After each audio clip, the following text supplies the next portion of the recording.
Hello, everyone. So this is a pleasure to join the 2020 conference remotely from Lyon. So I am Stéphane Chrétien from the University of Lyon 2, and I will be very happy to present our new work with Benjamin Gage from University College London, the Alan Turing Institute London, and INRIA. So our new work is titled Revisiting Clustering as Matrix Factorization on the Stiefel Manifold. So as you all know, clustering is a very useful technique for data analytics, and its main goal is to recover subgroups in data sets with different properties and which are said to be homogeneous and represent certain latent, or say the value of a certain latent variable. So this problem is often made very difficult by the dimensionality of the problem. So the higher dimension, the harder the problem usually becomes. So it is very useful in a variety of topics and applications, as for example, image segmentation, gene expression analysis, the analysis of certain business strategies, the study of social networks, etc. But it can also be very useful for the solution of very complex combinatorial optimization problems, such as the traveling salesman problem. I leave it to you to understand why, which is very intuitive. It is also very useful for the analysis of certain physical phenomena, such as for fluid dynamics. So some people have come up with a very interesting model that allows to derive low-dimensional models for complex systems, following the work of Burkhardt and Schneider in 2007. So if we now try to understand the clustering problem from a statistical and algorithmic viewpoint, we have to present the two sides of the problem, usually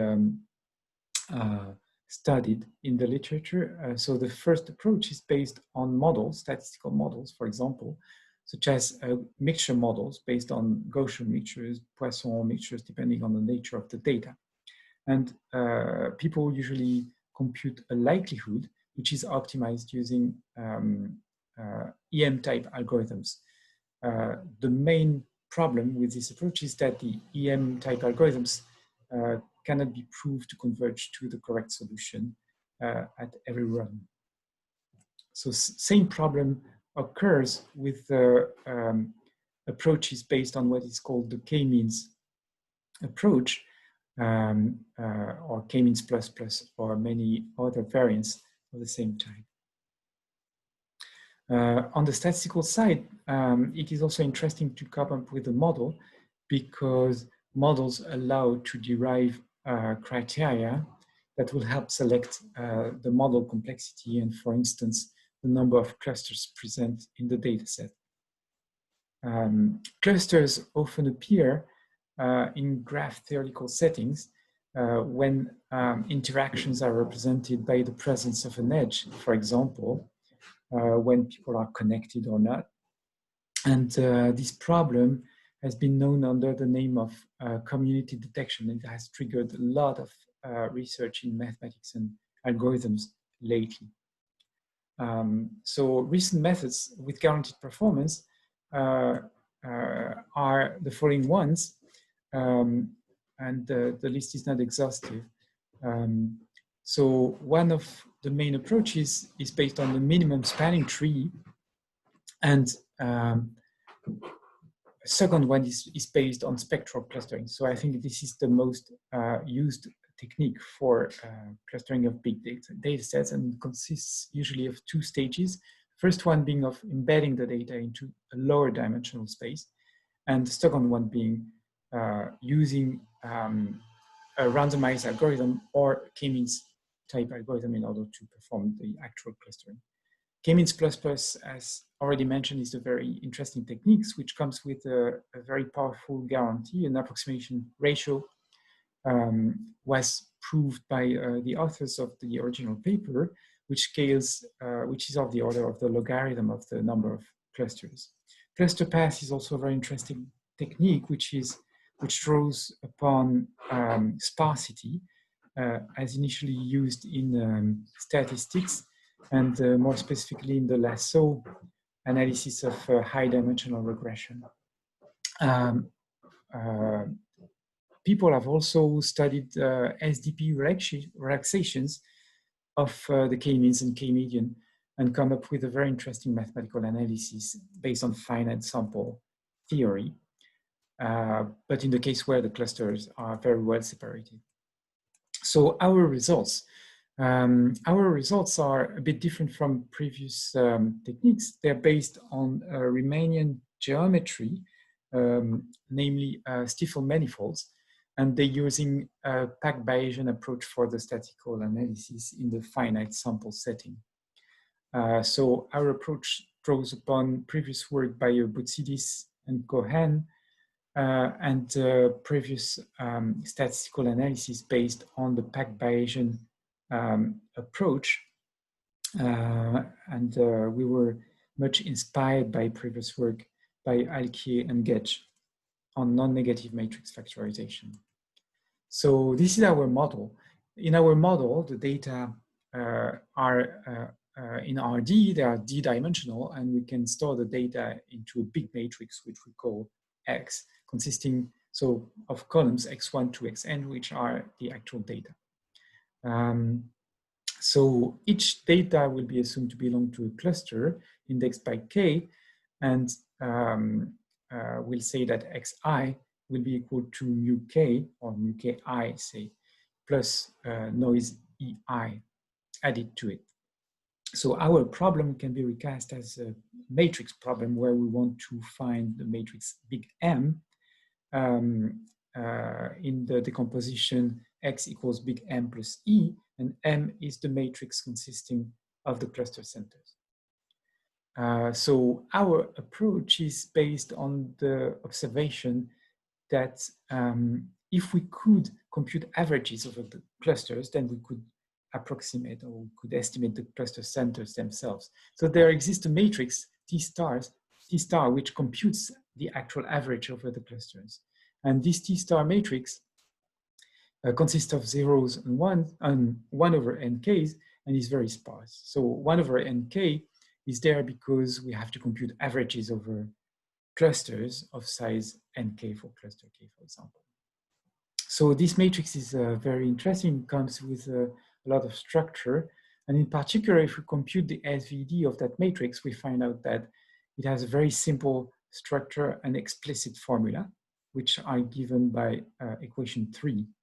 So this says that the eigenvectors have a very interesting form. They are non-negative, they have disjoint support, and as a result, the columns are orthogonal. So as we know from the eigenvalue or SVD decomposition already, but this is incarnated into this, property that things are non-negative and have a disjoint support. So that can be helpful if we want to leverage that sort of sparsity. So to sum up, we will try to estimate U star, which is which comes in the SVD of T star, and we'll use the different properties of U star in order to come up with a mu hat with disjoint support. So this will be done by using a Bayesian strategy. We will use, and we will devise a pack Bayesian bound that will leverage all the constraints we've already mentioned. And in order to simplify the task, we'll introduce a latent matrix O that, well, whose role will be to ensure the orthogonality of the columns. And so by this property, it will of course lie in the Stiefel manifold. So because it's the intrinsic definition of Stiefel manifold, that it consists of matrices which are, whose columns form an orthogonal basis. So U will be decoupled from O in order to account for non-negativity and group sparsity,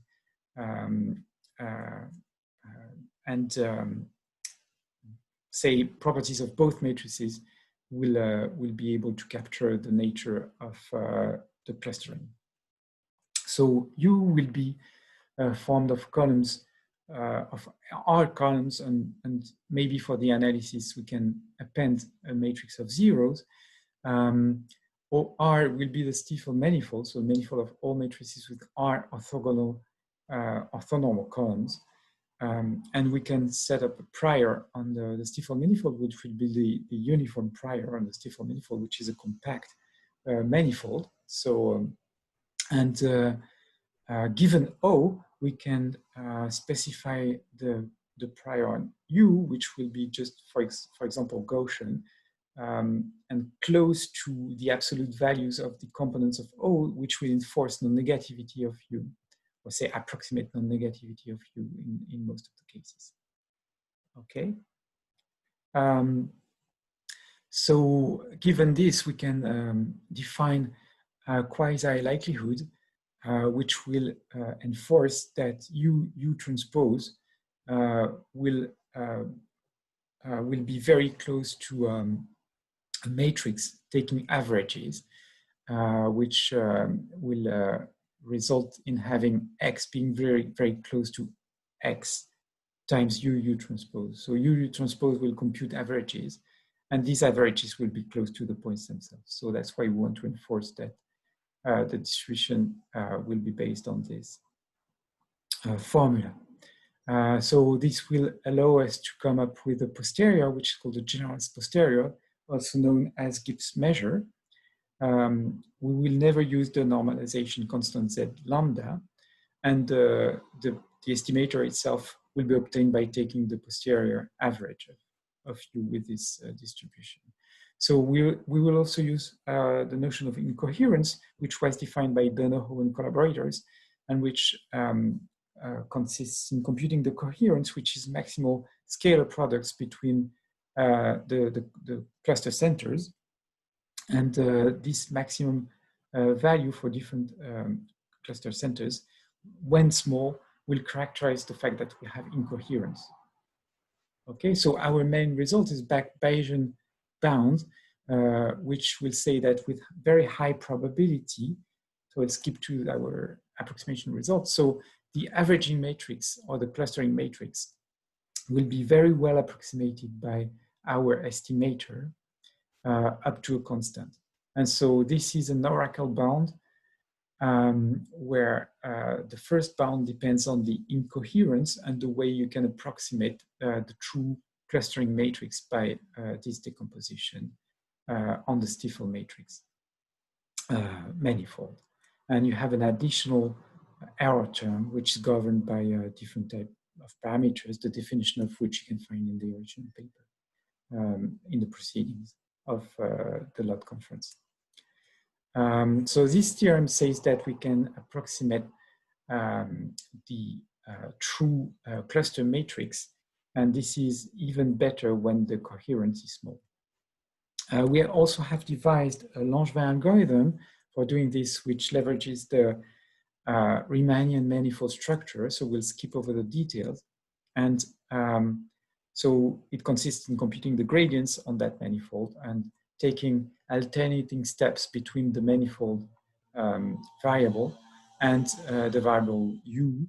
And we will be able to compute Langevin steps if we add up some noise, which will perturb the steps in the same manner as the Langevin algorithm does in the Euclidean case. So I will not dwell into these details. And so preliminary numerical experiments show that we can recover good clusterings for time series, for example. So here is an example with real data sets made of satellite data, time series data in particular, representing ground movements. So our conclusion and perspectives, so we've presented the matrix factorization based clustering technique, and we've provided a novel packed Bayesian bound for the analysis, for the statistical analysis of this approach. And we've also proposed a new efficient Langevin type algorithm, which leverages the Riemannian structure of the problem. The perspectives are the following.